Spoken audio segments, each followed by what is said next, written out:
ब्रह्ममुरारिसुरार्चितलिङ्गं निर्मलभासितशोभितलिङ्गम्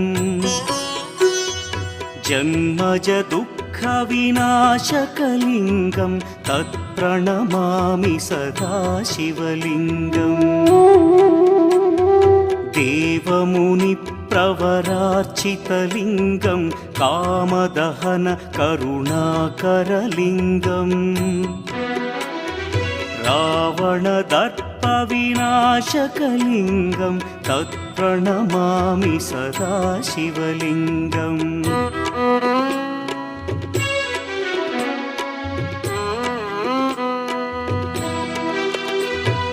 सर्वसुगन्धसुलेपितलिङ्गं बुद्धिविवर्धनकारणलिङ्गं सिद्धसुरासु